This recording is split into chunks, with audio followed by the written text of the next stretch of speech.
Welcome to T SAT. This is Eshwar Kumar. ఈ వీడియోలో మనం జనరల్ నాలెడ్జ్లో భాగమైనటువంటి ఎక్స్ట్రీమ్ పాయింట్స్ ఆఫ్ ఇండియాని, సో భారతదేశానికి ఏవైతే బోర్డర్గా ఉన్నాయో వాటిని మనం డిస్కస్ చేసుకోబోతున్నాం. సో వీటిపైన ఖచ్చితంగా మనకి కాంపిటేటివ్ ఎగ్జామ్స్లో క్వశ్చన్స్ని అయితే అడుగుతూ ఉన్నారు.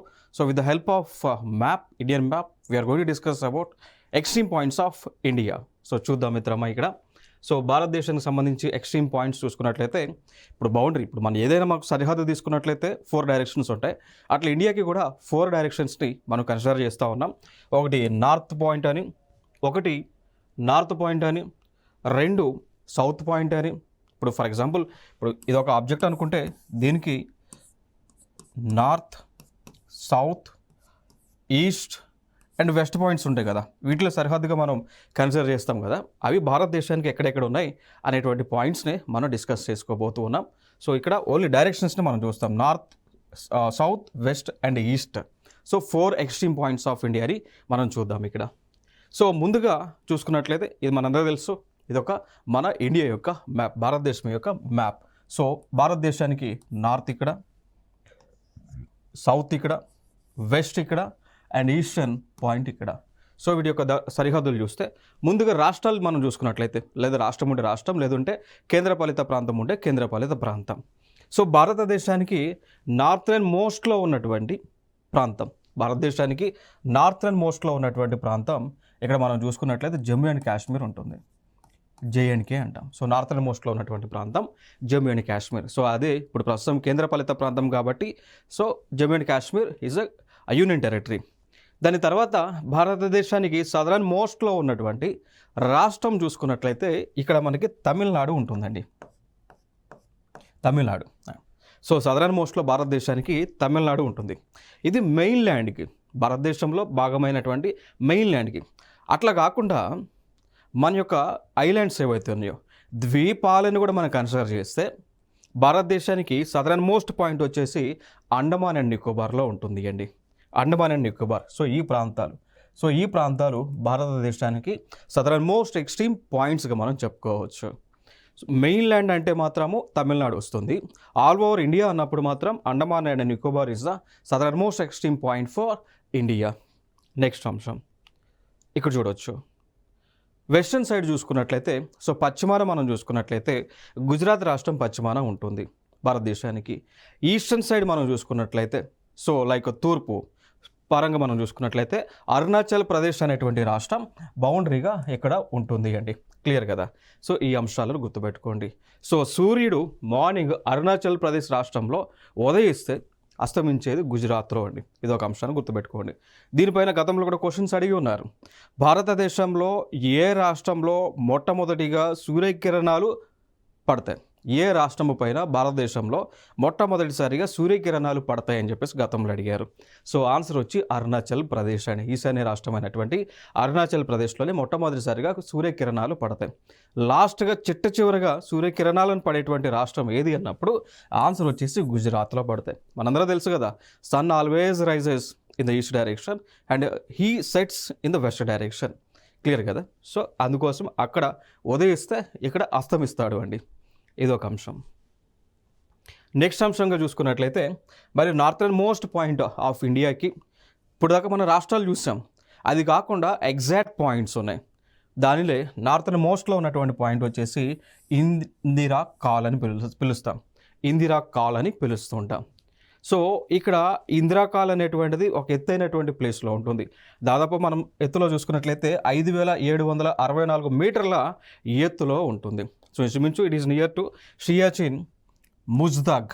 ఓకేనా. సో ఇంచుమించు ఎక్కడగా ఉంటుంది అంటే షియాచిన్ గ్లేషియర్స్ ఏవైతే ఉన్నాయో ఆ దగ్గరలో షియాచిన్ ముజ్దాగ్ అని ఉంటుంది. సో ఇదంతా కూడా కారాకోరం అనేటువంటి మౌంటైన్ రేంజెస్కి భాగమైనటువంటి ప్లేస్లో ఉంటుంది. క్లియర్ కదా. So Indira call is the northern most extreme point for India. So భారతదేశానికి నార్త్ సైడ్లో ఉన్నటువంటి ఎక్స్ట్రీమ్ పాయింట్ వచ్చేసి ఇందిరా కాల్ అనేటువంటిది. ఒక్కసారి నేను మ్యాప్లో మీకు చూపిస్తా ఆ పాయింట్ ఎక్కడ ఉంటుంది అని. సో చూడొచ్చు, ఈ పాయింట్ అండి, ఈ పాయింట్లో ఇక్కడ ఇందిరా కాల్ అనేటువంటిది ఉంటుంది. ఇందిరా కాల్. మీకు సందేహం రావచ్చు, సార్ అంటే మ్యాప్, మన భారతదేశం యొక్క మ్యాప్ చూస్తే ఇట్లా ఉంటుంది కదా, బట్ ఇందిరా కాల్ వచ్చి ఇక్కడ ఉంటుంది, ఇక్కడ ఉంటుంది. మీకు సందేహం రావచ్చు, అంటే ఈ ప్లేస్లో ఉంటుంది ఇందిరాకాల్. సార్ మరి ఇండియా ఎక్స్ట్రీమ్ పాయింట్ మరి ఇక్కడ కదా, మీరు ఇక్కడ పాయింట్ అని అంటున్నారు అంటే ఇక్కడ యాక్చువల్గా ఈ ప్లేస్ వచ్చేసి ఇక్కడ ఎల్ఓసి ఉంటుంది, లైన్ ఆఫ్ కంట్రోల్ ఉంటుంది. సో ఈ లైన్ ఆఫ్ కంట్రోల్ గటపక్క ఉన్నటువంటి ప్లేస్ అంతా కూడా పిఓకే కదా, పాక్ ఆక్యుపైడ్ కాశ్మీర్ కదా. సో దానినే ఇప్పుడు ఇటీవల కూడా పేరు మార్చారు, కరెంట్ అఫైర్స్లో కూడా ఉంది మనకి, ఆజాద్ కాశ్మీర్ అంటాం. సో దీన్నే ఏమని పిలుస్తాము అంటే ఆజాద్ కాశ్మీర్ అని పిలుస్తూ ఉంటామండి, అర్థమైందా? సో ఈ ఆజాద్ కాశ్మీర్ పాక్ ఆక్యుపైడ్ కాశ్మీర్ ప్రాంతం కాబట్టి మనం దీన్ని కన్సిడర్ చేయట్లేదు భారతదేశం యొక్క ఎక్స్ట్రీమ్ పాయింట్. ఈ ప్లేస్నే భారతదేశం యొక్క ఎక్స్ట్రీమ్ పాయింట్ని మనం కన్సిడర్ చేస్తూ ఉన్నాము అండి. ఇంకా ఇటు పక్క మనం చూసుకున్నట్లయితే ఎల్ఏసి ఉంటుంది, లైన్ ఆఫ్ యాక్చువల్ కంట్రోల్. ఇది చైనా వాళ్ళు తీసుకున్నటువంటి ప్లేస్, అందుకోసమే ఈ పాయింట్ని మనం ఇందిరాకాల్ అనేటువంటి ప్లేస్నే నార్థరన్ మోస్ట్ ఎక్స్ట్రీమ్ పాయింట్గా పిలుస్తూ ఉన్నాం. అయితే ఇక్కడ ఇంకొక అంశం ఏంటి అంటే ఈ ఇందిరాకాల్ ఏదైతే ఉందో దీన్ని 2 పార్ట్లుగా చేసుకున్నారు. అంటే జస్ట్ ఇప్పుడు ఇక్కడ ఒక ప్లేస్ ఉంటుంది, ఇక్కడ ఒక ప్లేస్ ఉంటుంది. ఇది ఇందిరాకాలే, బట్ ఇది ఈస్ట్ సైడ్ ఉంటుంది, ఇది వెస్ట్ సైడ్ ఉంటుంది. సో ఈ 2 ప్రాంతాలకి మధ్య డిస్టెన్స్ వచ్చేసి కేవలం 2.4 అప్రాక్సిమేట్గా 2.5 కిలోమీటర్స్ అయితే ఉంటుంది, అదేనా? సో ఇదే పాయింట్ ఇక్కడ నార్థన్ మోస్ట్లో ఉన్నటువంటి పాయింట్ అండి. సో చూడవచ్చు. సో ఇక్కడ అసలు ఈ పాయింట్కి ఇందిరా పాయింట్ లేదా ఇందిరాకాల్ అని పెట్టినటువంటి వ్యక్తి 1912లో పేరు పెట్టారు, ఆయనే Bullock Workman. So Bullock Workman అనేటువంటి ఒక వ్యక్తి ఇక్కడ ఇందిరాకాల్ అనేటువంటి పేరుని పెట్టడం జరిగింది. So Indira Col it's nothing but it is a name after goddess Lakshmidevi. So Lakshmidevi పేరుగా ఈ పేరుని అయితే పెట్టడం జరిగింది. సో మనం చూసాం ఆల్రెడీ. సో ఇక్కడ ఇందిరాకాల్ అనేటువంటిది 2 పార్ట్లుగా ఉంటుంది, 2 ప్లేసెస్లో ఉంటుంది, west side east side. So రెండింటికి మధ్య గ్యాప్ వచ్చేసి 2.4 kilometres. So just minor distance అన్నట్టు, ఓకేనా? సో ఇది మనకి నార్థన్ పాయింట్లో బౌండరీగా చెప్పుకోవచ్చు. ఇక్కడ చూడవచ్చు, ఇక్కడ ఈ ప్లేస్లో జమ్మూ అండ్ కాశ్మీర్లో. నెక్స్ట్ వచ్చి సదరన్ మోస్ట్ పాయింట్ చూద్దాం. ఇక్కడ సదరన్ మోస్ట్ పాయింట్ చూసుకున్నట్లయితే అండమాన్ అండ్ నికోబార్లో ఉంటుంది. ఓవరాల్గా ఇండియా మొత్తం అన్నప్పుడు మాత్రము అండమాన్ అండ్ నికోబార్లో, సో అండమాన్ అండ్ నికోబార్ ఐలాండ్స్లో పాయింట్ ఉంటుంది. సో దాన్నే అంటాము ఇందిరా పాయింట్ అని అంటాం. సో అండమాన్ అండ్ నికోబార్ దగ్గర ఉన్నటువంటి పాయింట్ని ఇందిరా పాయింట్ అని పేరుతో పిలుస్తాము అండి. సో ఈ పాయింట్ కిందనే ఫర్ ఎగ్జాంపుల్ ఇది ఇండియా అనుకుంటే బౌండరీ ఇక్కడ అనుకుంటే ఇక్కడ అండమాన్ అండ్ నికోబార్ ఉంటుంది. సో ఇక్కడ నుంచి ఒక లైన్ పాస్ అవుతూ ఉంటుంది. ఆ లైన్ యొక్క లాటిట్యూడ్ అంటాం. ఇప్పుడు అక్షాంశాలు రేఖాంశాలు మనం చదువుకొని ఉంటాం కదా, సో లాటిట్యూడ్ ఇది, ఓకేనా? సో అక్షాంశం. సో ఈ ఇందిరా పాయింట్ నుంచి పాస్ అయ్యేటువంటి లాటిట్యూడ్ వచ్చేసి 6.8 డిగ్రీ నార్త్ లాటిట్యూడ్ అండి. ఈ అంశాన్ని గుర్తుపెట్టుకోండి. సో ఈ పాయింట్ని గతంలో ఒక పేర్లతో పిలిచేవాళ్ళు. ఆ పాయింట్లే పిగ్మేలియన్ పాయింట్ అని లేదా పార్సన్స్ పాయింట్ అని పిలిచేవాళ్ళు. సో గతంలో ఇందిరా పాయింట్ అని మనం ఏదైతే పిలుస్తూ ఉన్నామో దానిని గతంలో పిగ్మేలియన్ పాయింట్ అని, పార్సన్స్ పాయింట్ అని పిలిచేవాళ్ళు. అయితే ఇందిరాగాంధీ గారు తర్వాత, సో మన ఇందిరాగాంధీ గారు ప్రైమ్ మినిస్టర్ కాబట్టి, సో ఆవిడ తర్వాత ఇక్కడ ఏం చేశారు అంటే ఈ ప్లేసెస్ని మార్చి, వీటి యొక్క పేర్లు మార్చి ఇందిరా పాయింట్ అని 1985లో పెట్టడం జరిగింది. ఇదొక ఇంపార్టెంట్ అంశం. నెక్స్ట్ చూద్దాం ఇంకొక ప్లేస్. సో మెయిన్ ల్యాండ్ చూస్తే ఓన్లీ భారతదేశం యొక్క మెయిన్ ల్యాండ్ మనం చూసుకున్నట్లయితే ఎక్స్ట్రీమ్ పాయింట్ సదరన్ మోస్ట్ దక్షిణ ప్రాంతంలో ఉన్నటువంటి బాహ్య పాయింట్ మనం చూసుకున్నట్లయితే ఇక్కడ ఈ ప్లేస్లో ఉంటుంది అండి.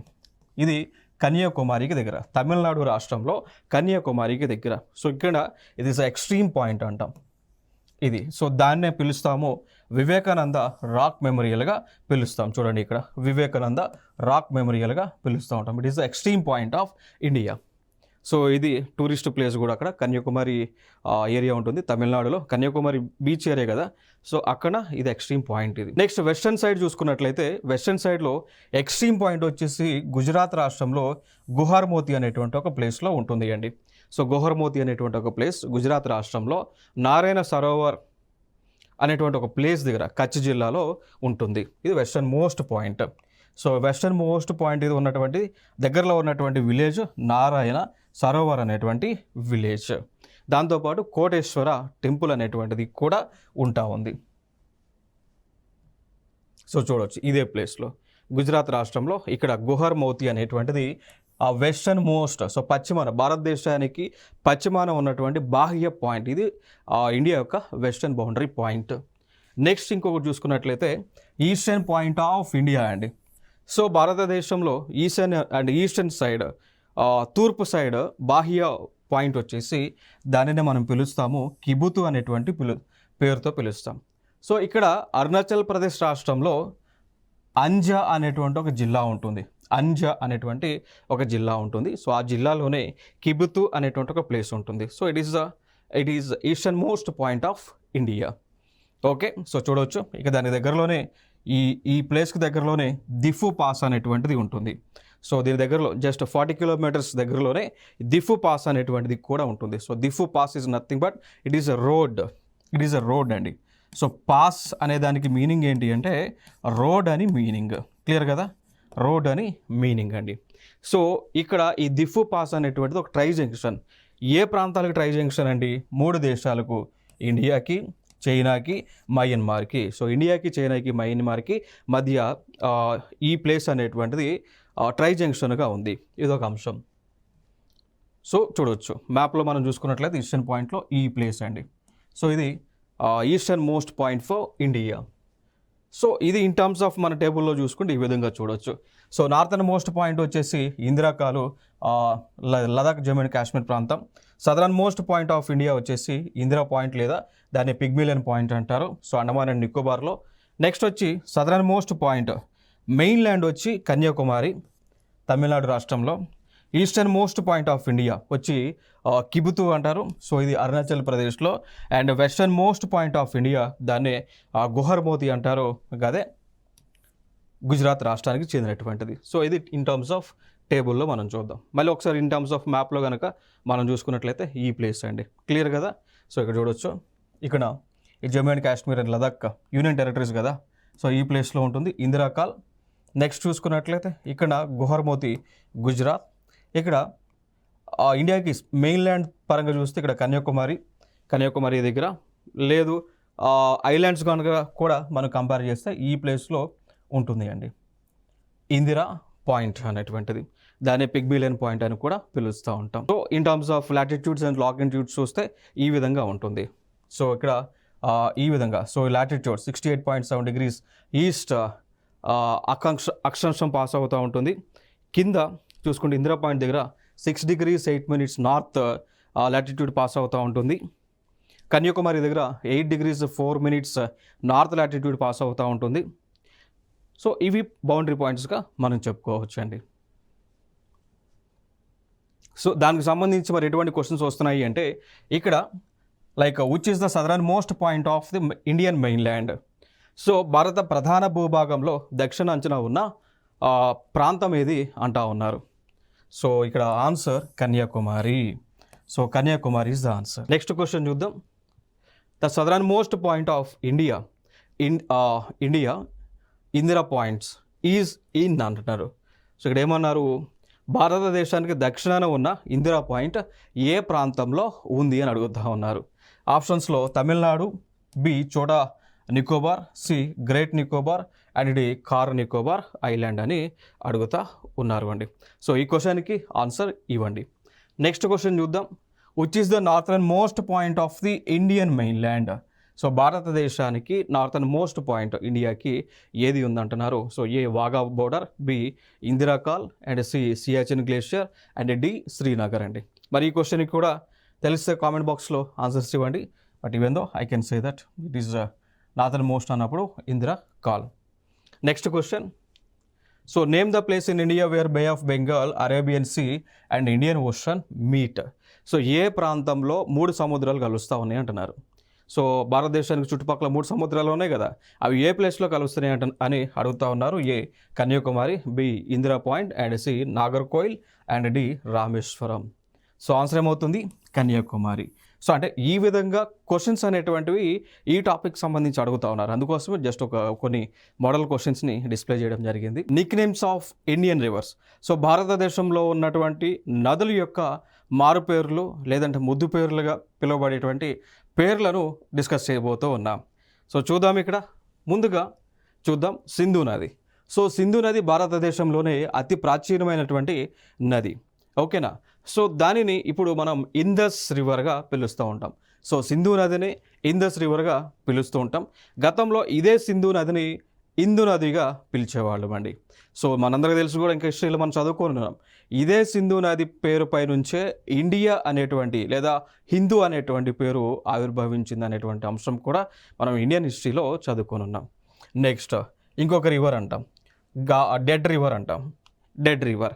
మరి ఈ డెడ్ రివర్ అనేటువంటి పేరుని ఏ నదికి పెట్టారు అంటే, ఈ రాజస్థాన్లో ఉన్నటువంటి గగ్గర్ అనేటువంటి ఒక నదికి. సో రాజస్థాన్ రాష్ట్రంలో ఉన్నటువంటి ఈ గగ్గర్ అనేటువంటి నది ఏదైతే ఉందో, సో దానికి డెడ్ రివర్ అనేటువంటి పేరు పెట్టారు. దాని తర్వాత ట్రాన్స్పరెంట్ రివర్ అంటారు. సో ఇది ఏ రాష్ట్రంలో ఉంది? మేఘాలయ రాష్ట్రంలో ఉంటుంది.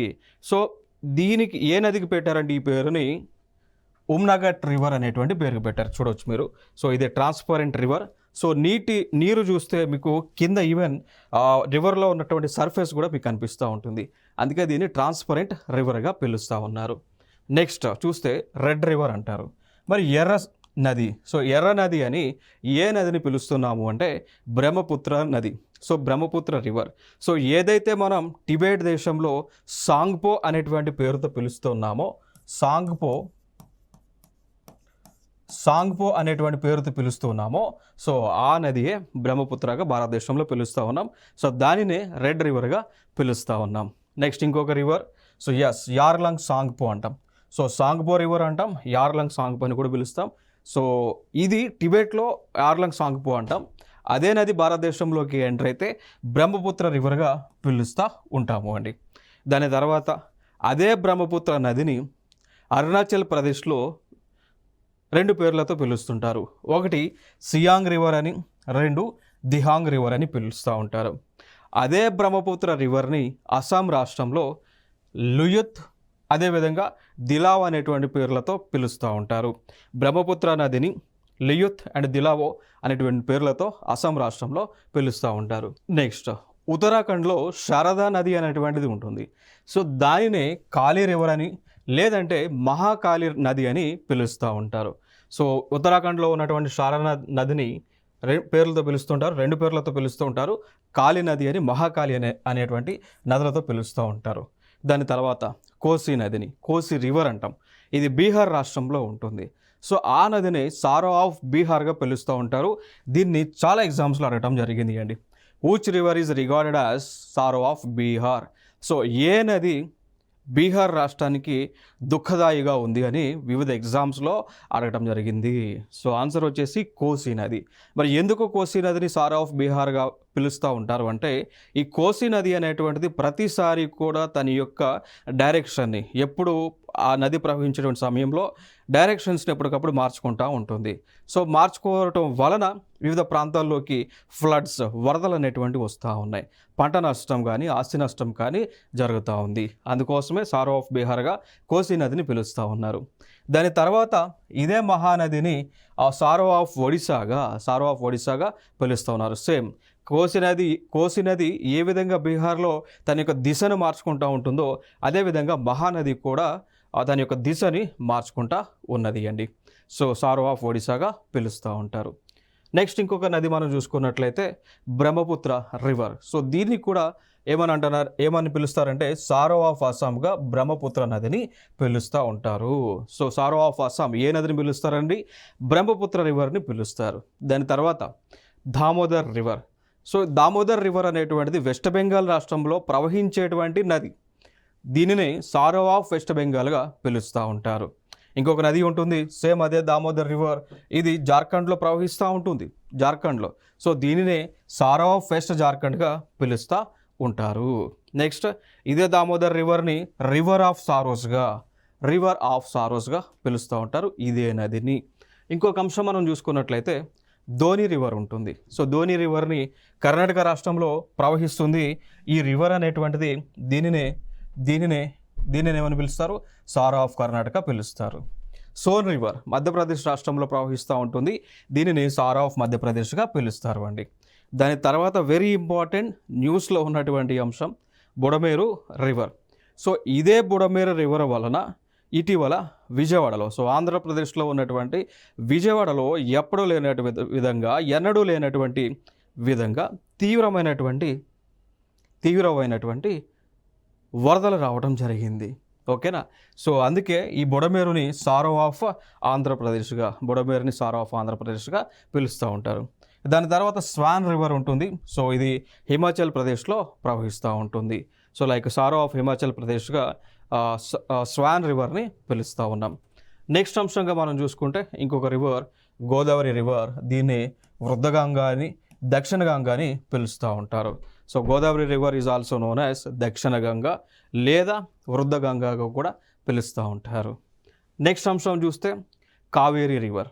సో కావేరీ రివర్ని గ్యాంజెస్ ఆఫ్ సౌత్ ఇండియాగా పిలుస్తారు, లేదంటే సౌత్ ఇండియా యొక్క గంగా నదిగా పిలుస్తారండి. ఓకేనా. సో కావేరీ రివర్ని, ఇక్కడ గోదావరి రివర్నేమో దక్షిణ గంగా అని పిలుస్తారు, కావేరీ నదినేమో గ్యాంజెస్ ఆఫ్ సౌత్ ఇండియాగా పిలుస్తూ ఉంటారు. నెక్స్ట్ ఇదే కావేరీ నదిని అర్ధగంగా అని కూడా పిలుస్తారండి. Ardhaganga, Kaveri is also regarded as Ardhaganga. Luni river.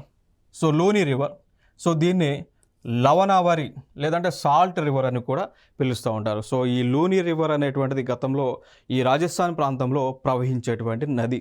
So ఇది యాక్చువల్గా ఉప్పు నీటి నది. సో అందుకే దాన్ని ఏమంటారు, లవణావరి లేదా సాల్ట్ రివర్గా పిలుస్తూ ఉంటారు. నెక్స్ట్ యమునా రివర్ ఉంటుంది. దానిని డాటర్ ఆఫ్ ది సన్గా పిలుస్తారండి. సో యమునా నది యొక్క ఇంకొక పేరు మనం చూసుకున్నట్లయితే డాటర్ ఆఫ్ ది సన్, సూర్యుడి యొక్క కుమార్తెగా, సూర్యుడి యొక్క పుత్రికగా ఈ యొక్క యమునా నదిని పిలుస్తూ ఉంటాం. నెక్స్ట్ ఇంకొక అంశం చూస్తే reverse which is known as life line of states అండి. సో లైక్ ఈ కొన్ని రాష్ట్రాలకు నదులు కొన్ని రాష్ట్రాల్లో లైఫ్ లైన్ రివర్స్గా పిలుస్తూ ఉంటాం. అంటే ఆ రాష్ట్రము ఆ నది పైన డిపెండ్ అయి ఉంది. సో ఇక్కడ మనం చూసుకుంటే కోయినా రివర్, ఏదైతే కృష్ణా నదికి ఉపనదిగా ఉన్నటువంటి కోయినా రివర్ ఉందో, సో దీనిని ఆ లైఫ్ లైన్ ఆఫ్ మహారాష్ట్రగా పిలుస్తూ ఉంటారు. నెక్స్ట్ నర్మదా నది. సో నర్మదా నది ఈ మధ్యప్రదేశ్ రాష్ట్రంలో ప్రవహిస్తూ ఉంటుంది. మధ్యప్రదేశ్లో నుంచి తర్వాత గుజరాత్లోకి ప్రాంతంలోకి ఎంటర్ అయ్యి లైక్ ఇది మనకి ఇటు సైడ్ అరేబియన్ సీలో కలుస్తూ ఉంటుంది. సో నర్మదా నది ఈజ్ వెస్ట్ ఫ్లోయింగ్ రివర్ కదా. సో దీనిని మధ్యప్రదేశ్ రాష్ట్రం యొక్క లైఫ్ లైన్ రివర్గా పిలుస్తూ ఉంటారు. దాని తర్వాత మందోవి రివర్ ఉంటుంది, గోవాకి లైఫ్ లైన్ ఆఫ్ గోవాగా. Teesta river lifeline of Sikkim గాను, Periyar river lifeline of Kerala గాను. సో ఈ పెరియార్ రివర్ అనేటువంటిది ఈ పెరియార్ నేషనల్ పార్క్ ఏదైతే కేరళ రాష్ట్రంలో ఉందో, సో దాని వెంబడి కూడా ప్రవహిస్తూ ఉంటుంది. ఇంకొక రివర్ ఉంటుంది, దాన్ని మనం కావేరీ రివర్ అంటాం. సో ఇది కావేరీ రివర్ కర్ణాటకలో ప్రవహిస్తూ ఉంది కాబట్టి లైఫ్ లైన్ ఆఫ్ కర్ణాటక గాను పిలుస్తూ ఉంటారు. ఇంకా దాని తర్వాత మహానది రివర్, ఇది ఒడిశా రాష్ట్రంలో ప్రవహిస్తూ ఉంది, దానితో పాటు ఛత్తీస్గఢ్లో కూడా ప్రవహిస్తూ ఉంది కాబట్టి so lifeline of Odisha and ఛత్తీస్గఢ్గా పిలుస్తూ ఉంటాం. దాని తర్వాత బిఎస్ రివర్ ఉంటుంది హిమాచల్ ప్రదేశ్లో, దానికోసం life line of Himachal Pradesh గాను. గోదావరి నది, సో ఎక్కువగా ఈ గోదావరి నది ఆంధ్రప్రదేశ్లో ప్రవహిస్తుంది. ఈవెన్ తెలంగాణలో కూడా గోదావరి నది ప్రవహిస్తూ ఉన్నప్పటికీ కూడా గోదావరి నది అనేటువంటిది లైఫ్ లైన్ ఆఫ్ ఆంధ్రప్రదేశ్గా పిలుస్తూ ఉన్నాం. ఇటీవల కరెంట్ అఫైర్స్లో ఉన్నటువంటి అంశం ఏంటి అంటే, ఈ గోదావరి నది ఏదైతే ఆంధ్రప్రదేశ్లో ప్రవహిస్తూ ఉందో, సో ఆ నది వెంబడి టూరిజం ప్లేస్ని డెవలప్ చేస్తూ ఉన్నారు. అందుకోసమే దాన్ని అంటారు అఖండ గోదావరి ప్రాజెక్టుగా దానికి నామకరణం చేయడం జరిగింది. ఇక దాని తర్వాత మనం చూసుకుంటే కావేరీ నది అంటాం, కావేరీ రివర్ అండి. సో దీన్నే ఆ lifeline of South India కూడా పిలుస్తూ ఉంటాం. కావేరీ రివర్ని లైఫ్ లైన్ ఆఫ్ సౌత్ ఇండియాగా పిలుస్తాము అండి. ఓకేనా. సో ఇవి నదులకు సంబంధించి నదుల యొక్క వివిధ పేర్లు. సో ఒక్కొక్క నదిని ఒక్కొక్క పేరుతో మనం పిలుస్తూ ఉంటాం. క్లియర్ కదా. సో ఫైనల్గా తరచుగా వివిధ ఎగ్జామ్స్లో వస్తున్నటువంటి ప్రధానమైనటువంటి అంశాలు ఏంటి అంటే, which river is regarded as sorrow of Bihar. So Bihar రాష్ట్రానికి దుఃఖదాయనిగా ఉన్నటువంటి నది ఏది అని చెప్పేసి అడుగుతూ ఉన్నారు. ఆన్సర్ కోసి రివర్ అండి. ఇక దాని తర్వాత ఇంకెక్కువగా అడుగుతున్నటువంటి పేర్లు బ్రహ్మపుత్ర నది ఏదైతే ఉందో, ఈ బ్రహ్మపుత్ర నది అనేటువంటిది దీనిని టిబెట్ దేశంలో ఏమని పిలుస్తారని అడుగుతూ ఉన్నారు. సో టిబెట్ దేశంలో యార్లంగ్ సాంగ్పో అనేటువంటి పేరుతో పిలుస్తూ ఉన్నారు. సో ఈ నది టిబెట్ దేశంలో ప్రాంతంలో ఆవిర్భవించి సో అరుణాచల్ ప్రదేశ్ వరకు కూడా వచ్చి అరుణాచల్ ప్రదేశ్ నుంచి భారతదేశంలోకి ప్రవహిస్తూ ఉంటుంది బ్రహ్మపుత్ర నది. సో భారతదేశంలోకి ఈ నది ఎంటర్ అయిన తర్వాత అరుణాచల్ ప్రదేశ్ నుంచి అస్సాంకి వచ్చేటప్పుడు పాయలుగా విడిపోతూ ఉంటుంది. దిహాంగ్ దిబాంగ్ అనేటువంటి నదులతో అస్సాం రాష్ట్రంలో విడిపోయింది. విడిపోయిన తర్వాత దాదాపు చాలా దూరం కూడా విడిపోయి నది ప్రవహిస్తూ ఉంటుంది అండి. ఓకేనా. సో నది ప్రవహించిన తర్వాత ఆ ప్లేస్లో ఒక మజులీ ఐలాండ్ అనేటువంటి దాన్ని ఏర్పాటు చేసింది. సో నది అనేటువంటిది ఎప్పుడైనా ప్రవహిస్తున్నప్పుడు ఏమవుతుంది, దానితో పాటు ఇసుక అనేటువంటి దాన్ని తీసుకుపోతూ ఉంటుంది. సో కొన్ని పదార్థాలను తీసుకెళ్ళి ఒక ప్లేస్లో సెటిల్ చేస్తూ ఉంటుంది. ఆ విధంగానే ఇక్కడ ఐలాండ్స్ అనేటువంటివి ఏర్పడింది. సో దిహాంగ్ దిబాంగ్ అనేటువంటి నదుల మధ్యలోనే మజులీ ఐలాండ్ అనేటువంటిది ఏర్పాటు అవడం జరిగింది. సో అది రివర్ ద్వారా ఏర్పాటు అయింది. దాంతోపాటు ఇది ప్రపంచంలోనే అతిపెద్ద రివరైన్ ఐలాండ్గా మనం చెప్పవచ్చు అండి. ఓకేనా. సో ప్రపంచంలోనే అతిపెద్ద రివరైన్ ఐలాండ్ అనేటువంటిది ఏ ప్రాంతంలో ఉంది అన్నప్పుడు అస్సాం రాష్ట్రంలో ఉంది. ఏ నది ద్వారా ఏర్పాటు అయింది అన్నప్పుడు బ్రహ్మపుత్ర అనేటువంటి నది ద్వారా ఏర్పాటు అవడం జరిగింది.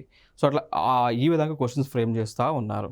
ఓకేనా. సో దాని తర్వాత రీసెంట్గా మనకి న్యూస్లో మనం చూసింది బుడమేరు నది చాలా మనకి న్యూస్లో ఉండటం జరిగింది. సో వాటిపైన కూడా క్వశ్చన్స్ రావడానికి ఎక్కువగా స్కోప్ ఉంది. సో బుడమేరు నది which is a part of Krishna river. So Budameru నది అనేటువంటిది కృష్ణా రివర్కి పార్ట్.